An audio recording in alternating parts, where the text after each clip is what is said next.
Queen's University. Funny, insightful interviews. From a watchdog to some McKnight Tonight. McKnight Tonight. Here comes McKnight Tonight. Hello and welcome to McKnight Tonight. And I'm going to tell you right from the front, things are going a little bit crazy. We are on air by the skin of our teeth. But hello and welcome to McKnight Tonight. It's Monday, the 22nd of September. It's now get this, right? It's World Rhino Day. It's World Car Free Day. It's American Businesswomen's Day. It's Hobbit Day. It's Dear Diary Day. It's National White Chocolate Day.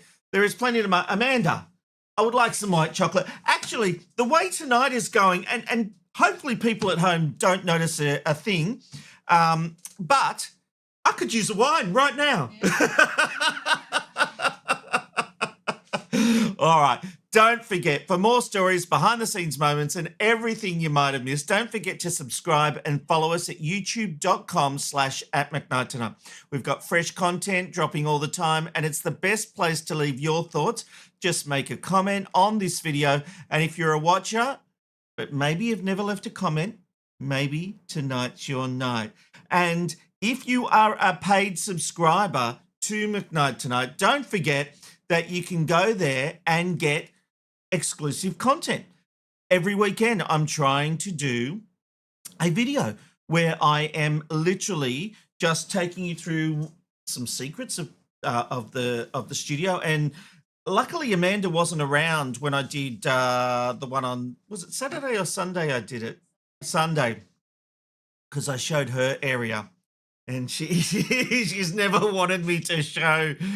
Do you love how I tell her stuff live on air? And we are live. Yeah, but do you like how I tell her live on air so I can't get in trouble? And I hope by the time we come off air that she doesn't realise. Hey, we've got a bit of a treat for you. Melissa Doyle is going to be here. Yesterday it was announced she is going to be interviewing Oprah Winfrey. Oprah's coming to Australia. She's doing some speaking tours. And Melissa Doyle is going to be there talking to her and asking her the questions. And I get the feeling Melissa is a little bit excited by that. So we'll find out what's happening on that. Amanda, are you ready to go for our hot topics? Yes. All right, let's get into it. And hopefully everything's been put in the right place. All right, we will get into our hot topics. And the future of Optus boss Stephen Roux looks grim tonight. Corporate heavyweights have told the Daily Telegraph there is no chance he survives less than a year into the role. The pressure stems from last year's catastrophic network outage, one that crippled emergency 000 calls and has since been linked to 4 deaths. Critics argue Roux failed in crisis management and calls are growing louder for his removal. Communications Minister Annika Wells condemned the company for having failed the Australian people, saying they can expect to suffer significant consequences as a result.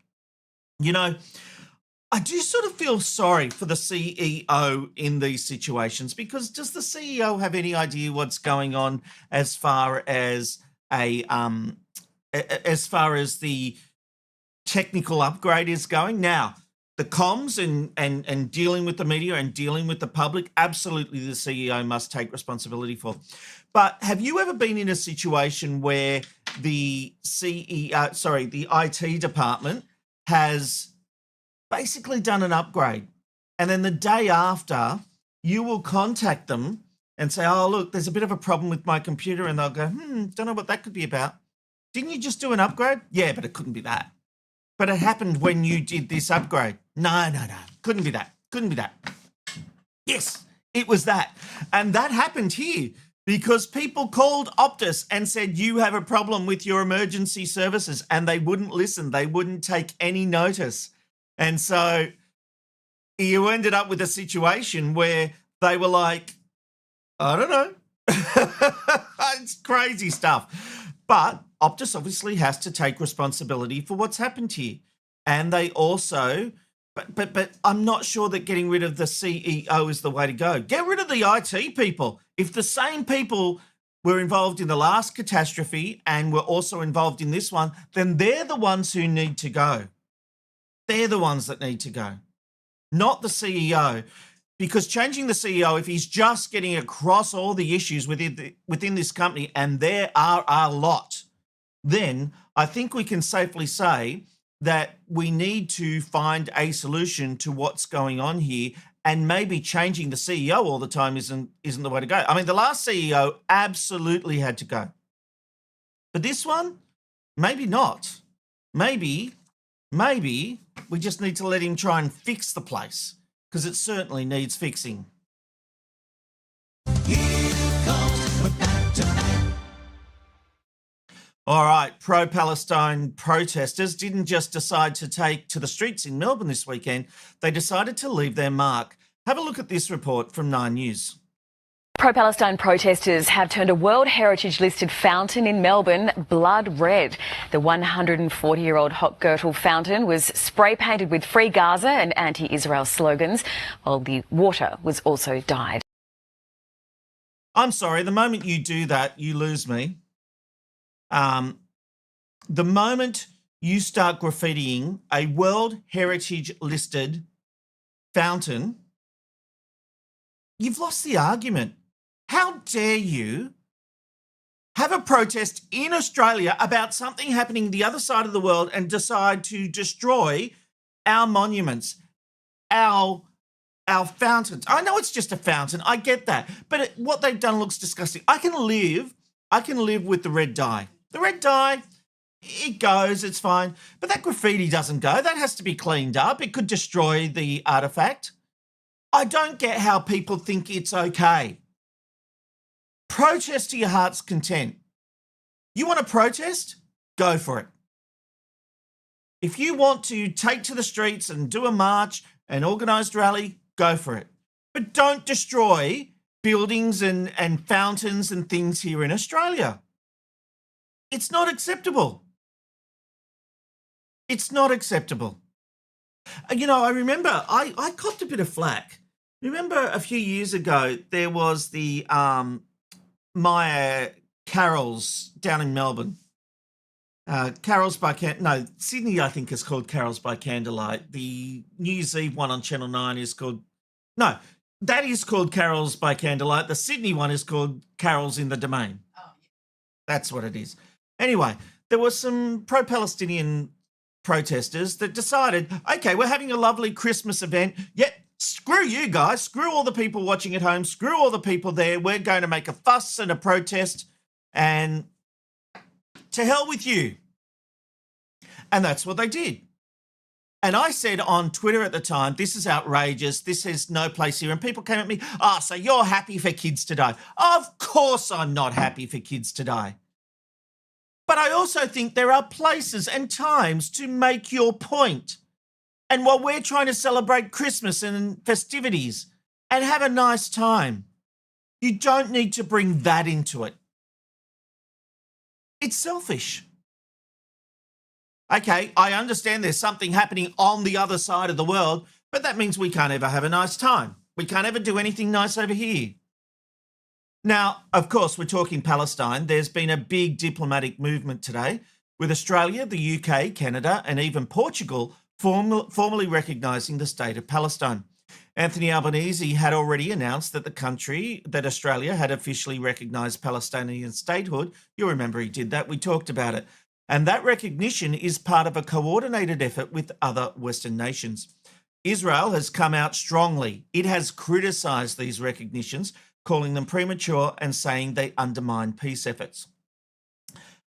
I am never going to sit here and tell people what to think about Israel, Gaza, and Palestine, because I don't feel that I know enough about it. And I think this is an issue that does divide people. I'm not afraid of having an opinion on things that divide people, but I also don't want to make an ass of myself and talk about something I don't know every in and out about. What I will say, though, is on October 7, when you watched those kidnappings, it was horrible. It was terrible. So if I was the leader of Israel, I would be going in all guns a-blazing.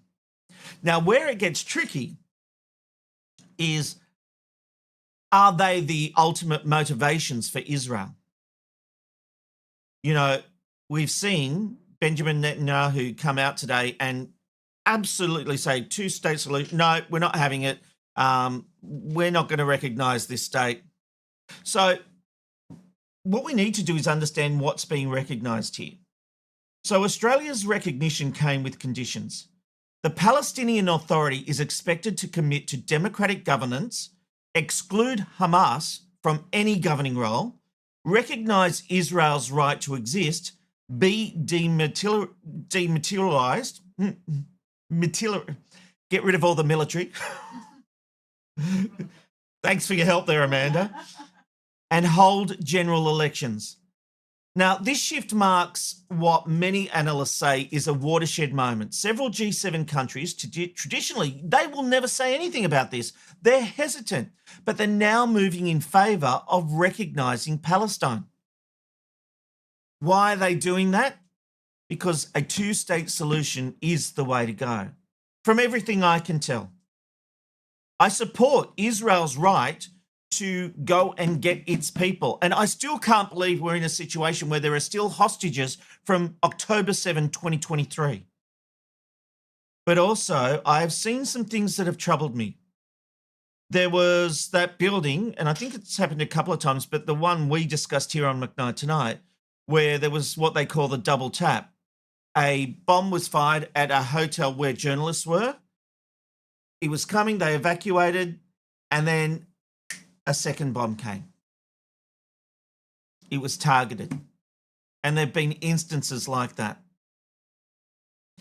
I hope some middle ground can be found, because the death and destruction, you know what? It's fine to protest about what's happening in Palestine.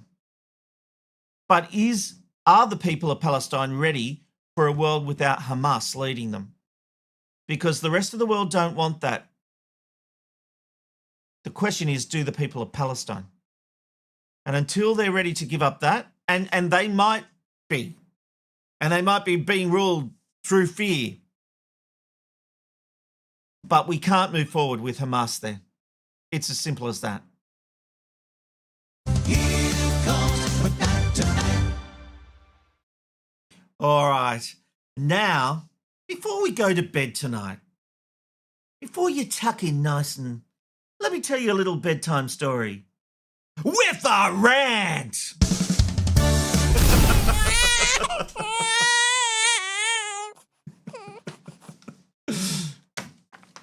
Did I make you jump?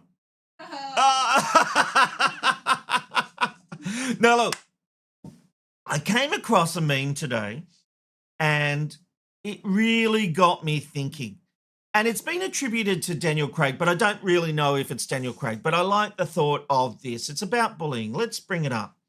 If your kid is bullying my kid and my kid has tried to tell your kid to stop and your kid doesn't, my kid has been instructed to punch your kid in the face. Yes. But you know what would happen if your kid did that at school, don't you? Your kid's been a victim of bullying. Do you know what would happen? Your kid would be expelled. Because in this age where we think no violence is acceptable, we're not allowed to stand up for ourselves.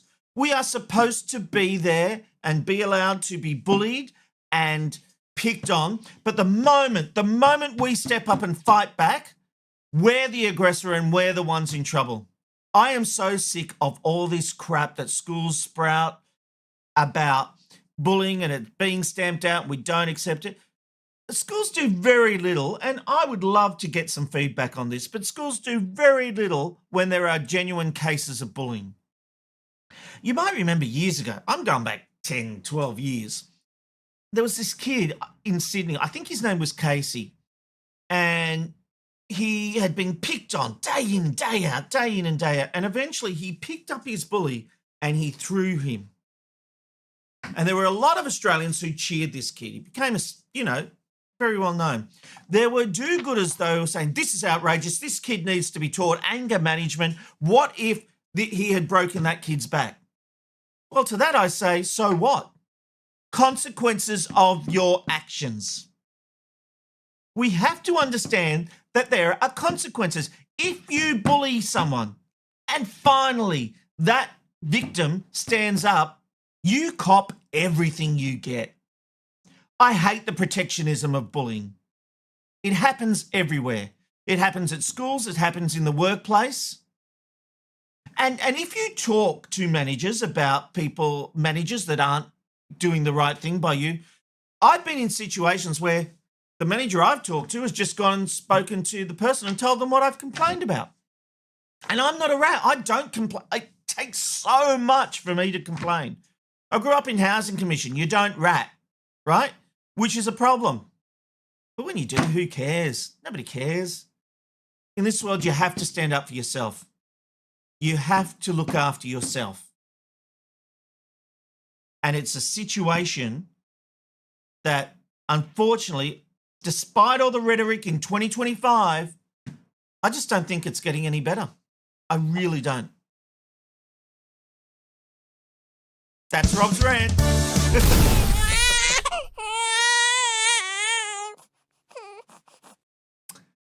Hello.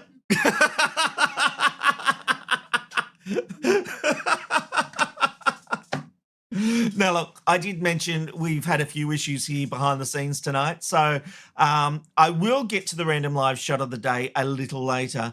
But first, we're going to go to our interview. Earlier today, I spoke to Melissa Doyle. She has been announced as doing this tour with Oprah Winfrey. It's going to be so amazing. So I thought I'd get her on the show. She's also got the House of Wellness launching this week. So it was a good time to speak to her. And so, yes, as I mentioned, I spoke to Melissa earlier this afternoon. Here comes McKnight Tonight. Melissa Doyle, welcome to McKnight Tonight. Hi, Rob. How are you?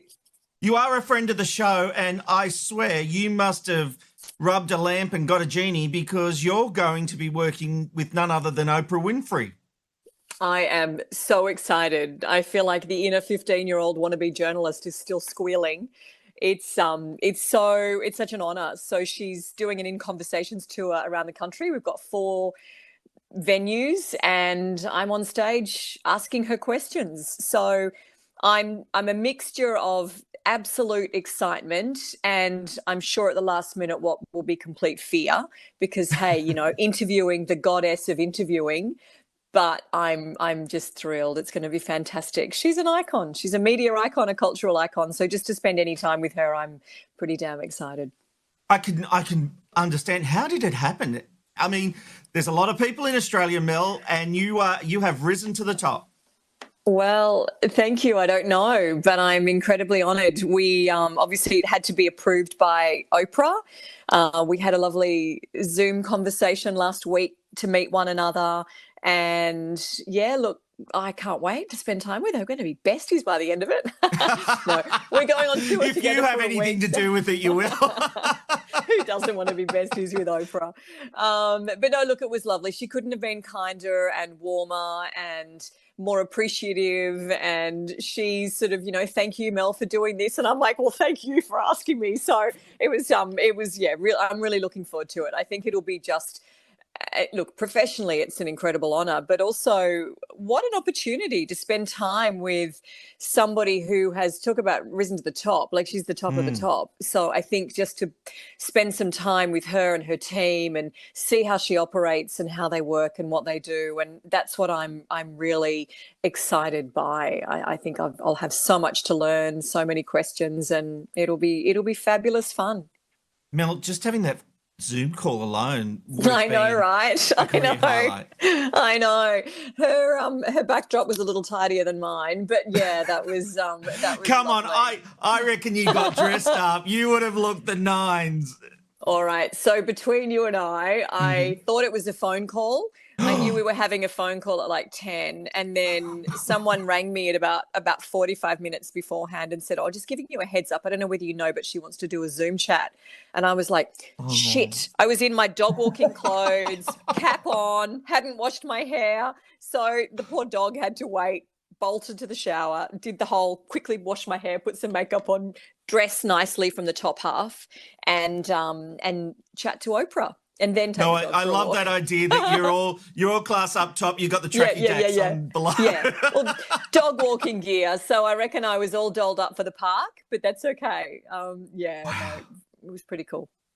And of course, when Oprah says she wants to do a Zoom call, you do a Zoom call. You do a Zoom call, hey? It's not like I'm a little busy. Can you call back? So you drop everything. But yeah, lovely. Just very warm. And hey, the Oprah that, we know, she's like that for real.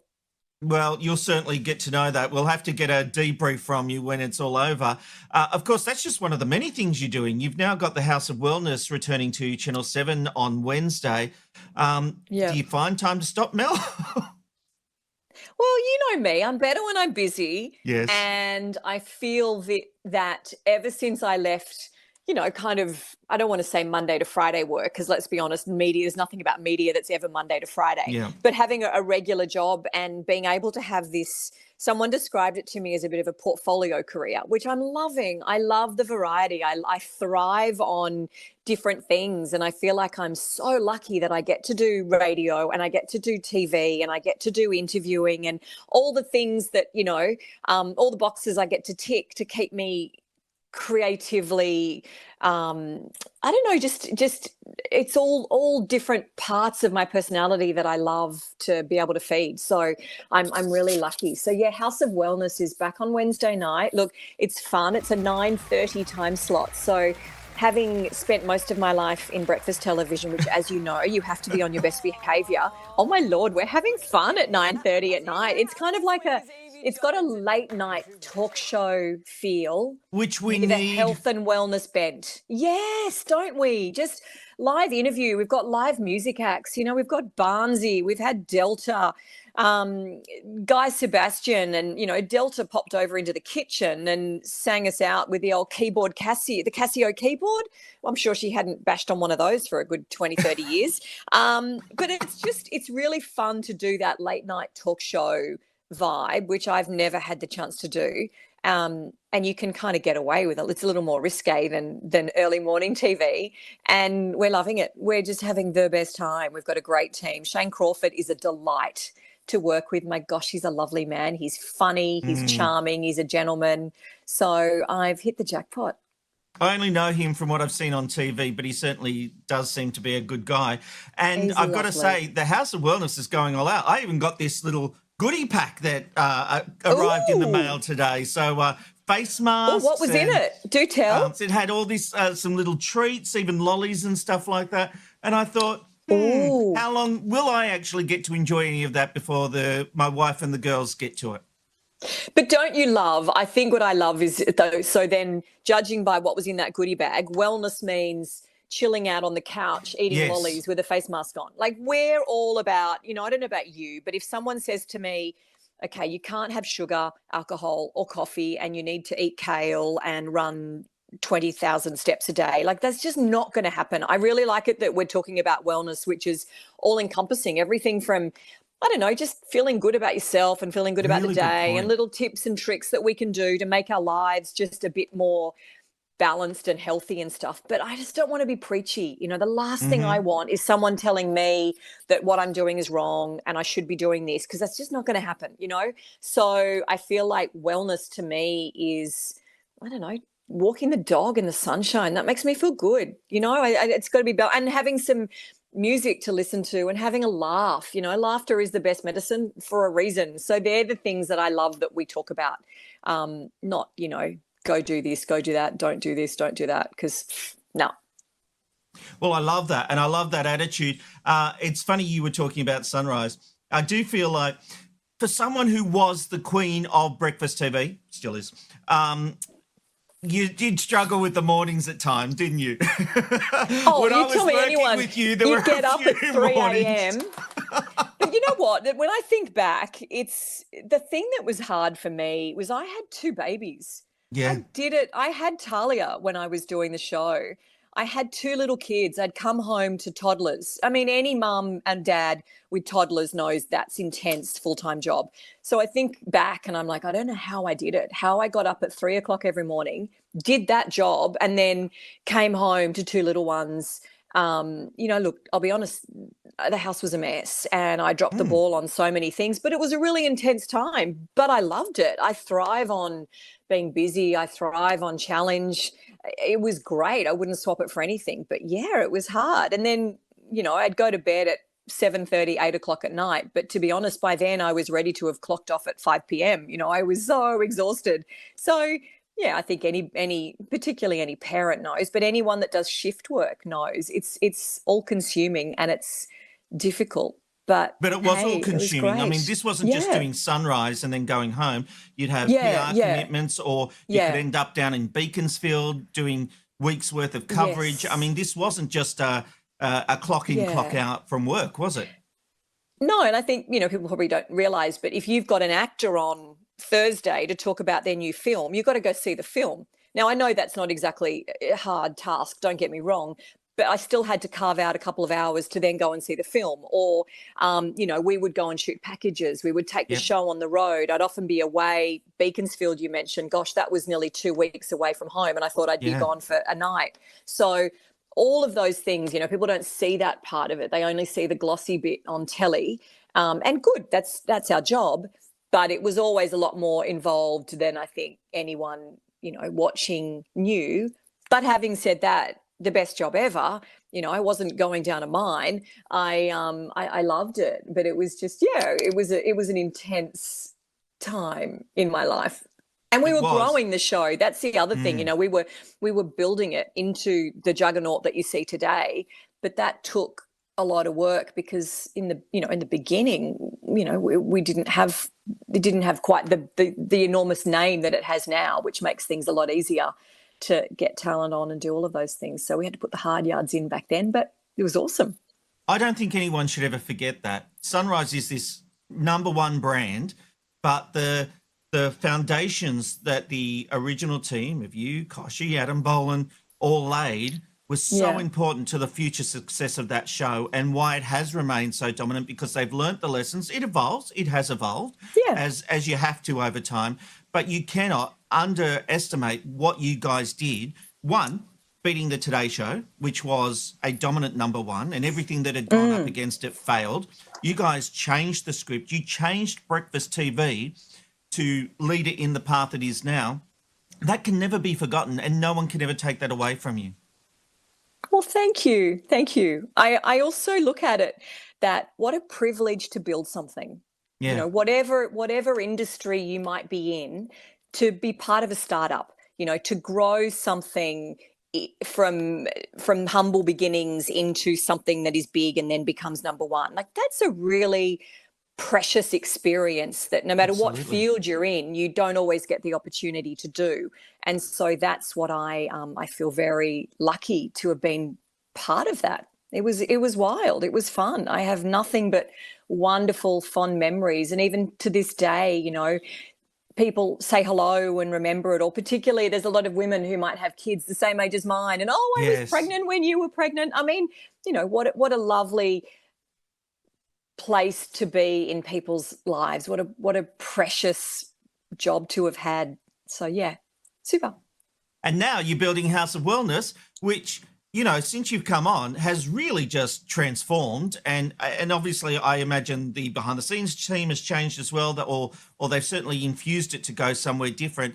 And it really is a different show, and it's really a great watch now. So congratulations with that as well. Thank You're you. still doing it. You're still changing things. Oh, you're lovely. Look, the show that came before us was exceptional and had been going for a long time, and kudos to the team. Really fantastic television. What we're doing is different to what it was. It's now live studio audience, late night talk show vibe, musical acts, all of those things. And that's a really fun thing to do. So I love being in a studio. I love working with a crew. I love making television. I love it that we have a live audience that we can feed off, and, their energy is so important to all of us. So it really is just a really fun experience. And same, a privilege to be able to make TV. I always think you're lucky if you get to do what it is that you want to do, as you know full well, and you get to do it and talk to people and interview people, which is what you've always done and what you're so good at. So I think for all of us, no matter what it is, if you get to do, what rocks your world, then you're lucky. You're happy. Mel, good luck with the new series. It starts Wednesday at 9:30 on 7 and 7 Plus. The House of Wellness is its show. Mel Doyle is the person bringing it to you. Mel Doyle, friend of the show. Thanks for joining us on McKnight Tonight. Thanks for having me, Rob. Bye.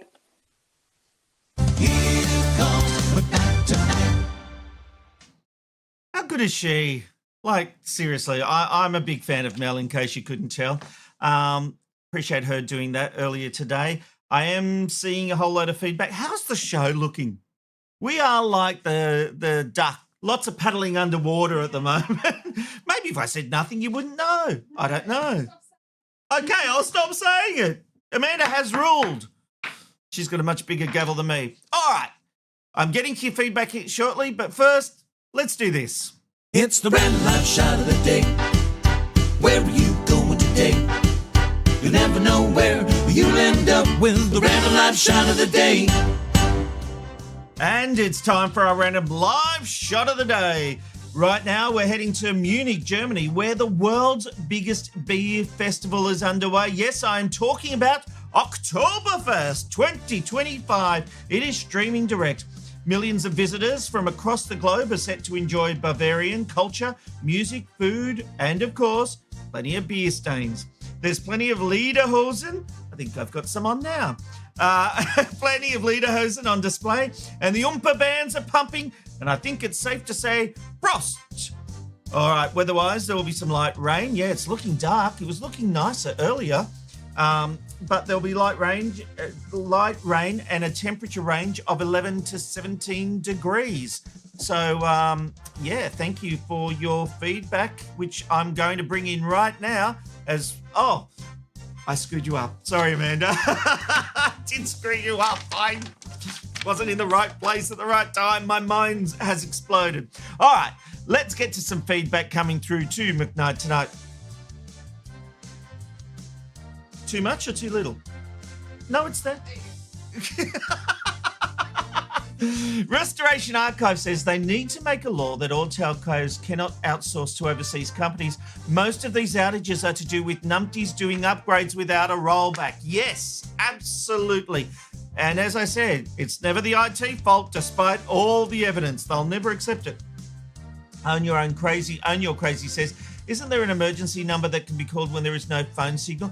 Yeah, see, here's the thing. I remember 2012 cyclones, learning that if you took your SIM card out and dialed 000, it would just connect to whatever service was available. And I thought all phones did that now. When you dialed 000, it was my understanding that it would just go to whatever signal. It didn't depend on who you were with. But the problem might be that it thought Optus was activated, but it was the emergency calls not working. I'm not sure. I think there's a lot we need to find out about this. Michael T says, I'm sorry, I don't agree with blaming the IT people about the outage. Everyone under the CEO is doing the best they can based on their resources and training. The CEO must be held accountable. Look, I do respect that, Michael. I just think that I would be interested to know if it's the same IT group that did the last thing that caused the last issue. And I do think a CEO needs time to change the culture and get things happening within a company. And if he can't do the job, sure, out. I'm just not in a rush to, people learn from their mistakes. Jason 120AU, no excuses. Optus should be fined severely for this. I agree. Buck stops with the CEO. He is ultimately responsible. He for sure loses his job and his pay severely docked. It's not the first time. Yes, but it was a different CEO before, Jason, but thank you for your feedback. Jeanette says, yes, I dislike it when protesters are damaging buildings or statues, etc. Yeah, I couldn't agree more, Jeanette. As I said, thank you for your feedback. Always lovely to hear from you. Matthew says, I'm almost 45, and when I was in school, I was always told not to fight back. I still have no backbone. Well, Matthew, I'm not going to criticize that because we're told not to fight back. But the problem with a bully is that a bully will keep coming until you stand up to them. And even if you don't beat them, the bully, if you put up a fight, the bully will go more trouble than it's worth, even if they beat you. But we've all got to handle life in our own way, so no judgment from me on that one. And I have been bullied. Andrew says, totally agree. I went through bullying at school and it leaves a mark. It doesn't matter what kind of bullying. It is none of it should be tolerated. Everyone deserves to feel safe and respected. They certainly do, Andrew. They certainly do. Over the page we go. Gavin says, Rob for PM. In that case, do a much better job. Hey, you'll be right with McKnight. Let's get it happening. Maybe I'll run for the Senate. What do you reckon, Amanda? Could you see me in politics? Big shake of the head there. Restoration Archive says, I like that Mel has never said anything controversial for her own agenda. I doubt she even has offended anybody. Are you saying she's not like me? Is that the point you make? Michael says, I loved Where Are They Now? Bring that back. Yeah, that was a great show.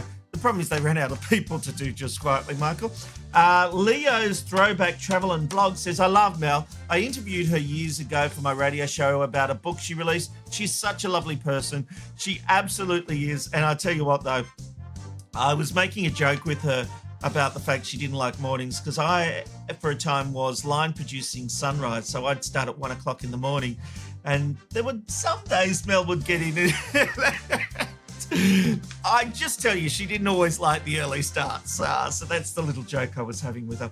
Philip says, Mel is the best, great host of anything she puts her mind to. Completely agree with you, Philip. Completely agree. Gareth D says, hello, Gareth. Mel and Koshy built an empire. It still beats the Today Show. I know. And I got to tell you, Gareth, personally, I think the race should be tighter, but I don't think Today's doing enough. But that's a whole other thing. I think Sunrise would be beatable up against the right show. Kobe says, love Mel. Yeah, we all do, Kobe. Thank you for that. Gavin says, 3 rubber ducks guilty as charged. Thank you, Gavin. Hey, before we go tonight, will you indulge me? I'm in a mood. I'm in the mood for a back-end quickie. And I've always said any form of exercise is bad for you, including taking the dog for a walk. When dog walking goes horribly wrong. God damn it.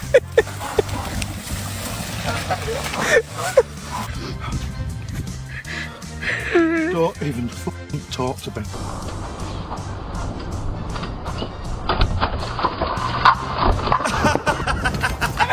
Oh. I love this look. The leash has come off the dog. He's had a bad day.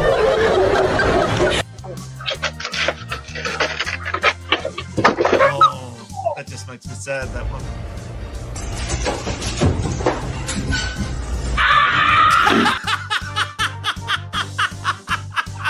I've seen it before, and it still makes me laugh. I just love the fact the pants come down, and then it's that, whoa! It's like, whoa! I can't even do it here.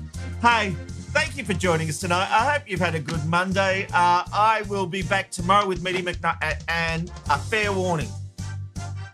I'm fired up about something, and there may be swearing in tomorrow's Media McKnight.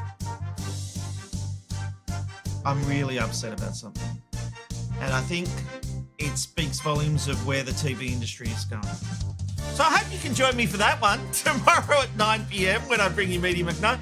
We are back with McKnight Tonight on Wednesday as usual. Don't forget, if you haven't already, subscribe, youtube.com/@McKnight Tonight. We are here. We are loving being with you and love the fact you spend your nights with us. All right, I'm Rob McKnight. It's good night from McKnight. McKnight Tonight. McKnight Tonight.